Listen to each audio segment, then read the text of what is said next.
Sejak kecil gue sering diajarin bahwa musuh agama selalu datang dari luar, yaitu mereka yang berbeda keyakinan atau mereka yang gak percaya Tuhan.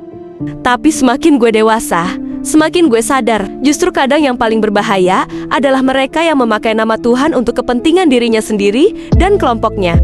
Mereka memakai aksesoris agama, berkhotbah di mana-mana dengan mengatasnamakan Tuhan itu sendiri. Menurut gue, musuh terbesar agama bukan ateis, tapi mereka yang menjual ayat-ayat Tuhan. Di tangan yang salah, agama bukan lagi peta menuju surga, tapi jadi strategi pemasaran yang brilian. Kebenaran yang seharusnya jadi petunjuk disulap menjadi promo musiman. Keserakahan dibungkus jubah ketaatan. Kepentingan politik disamarkan sebagai fatwa, dan ridho Tuhan jadi punya harga, punya tarif endorsement. Para ateis mungkin tidak percaya Tuhan dan meragukan ajarannya. Setidaknya mereka jujur dengan ketidakpercayaan mereka. Tapi para penjual Tuhan ini, mereka menjual ayat Tuhan yang justru itu akan menghancurkan fondasi keimanan itu sendiri dari dalam. Ayat-ayat jadi slogan propaganda, doa berubah jadi tiket menuju tahta, dan kebaikan dibajak demi kepentingan pribadi. Mimbar bukan lagi tempat berbagi hikmah, ia adalah panggung perebutan kuasa, di mana kritik sekecil apapun dikategorikan sebagai dosa besar. Mereka menjual surga eksklusif hanya untuk pengikutnya, dan neraka yang instan untuk siapapun yang berani mempertanyakan. Mereka berdiri memproklamirkan diri sebagai wakil eksklusif Tuhan di bumi. Tujuan mereka bukan kebenaran. Tujuan mereka adalah kepatuhan buta, karena mereka tahu ketika lo sudah percaya secara membabi buta, lo akan patuh tanpa bertanya, dan disitulah mereka akan menguasai lo. Dan kalau dibiarkan terus, hal ini akan berefek pada kerusakan kepercayaan atau iman itu sendiri. Kepercayaan yang seharusnya menjadi fondasi, direduksi menjadi bisnis jual beli. Kebenaran yang seharusnya mutlak, selalu kalah oleh transaksi kepentingan.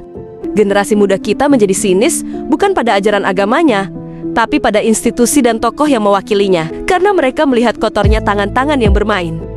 Menurut gue, keimanan sejati tidak pernah butuh panggung, nggak butuh follower, dan nggak butuh tepuk tangan. Iman tumbuh dalam sunyi, dalam kejujuran hati yang paling dalam, di mana hanya ada lo dan Tuhan lo.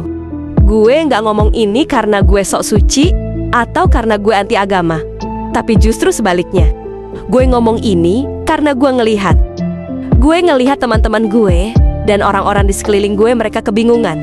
Mereka tumbuh besar melihat semua drama ini.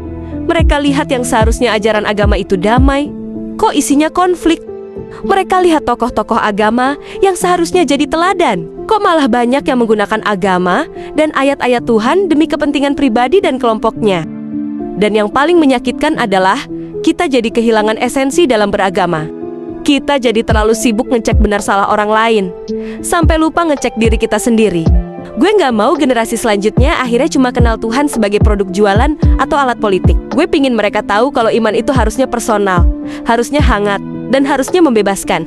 Agama tidak pernah lahir untuk menjadi panggung perebutan kekuasaan yang mengakibatkan konflik. Tapi agama lahir dari kegelisahan manusia mencari cahaya kedamaian.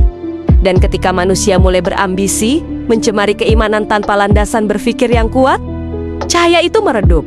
Bukan karena Tuhan menjauh, tapi karena kita menutupinya dengan ego kita sendiri. Musuh sejati agama bukan mereka yang tidak percaya Tuhan, tapi mereka yang menjadikan iman sebagai komoditas, ayat sebagai senjata, dan Tuhan sebagai brand untuk kepentingan pribadi dan kelompok.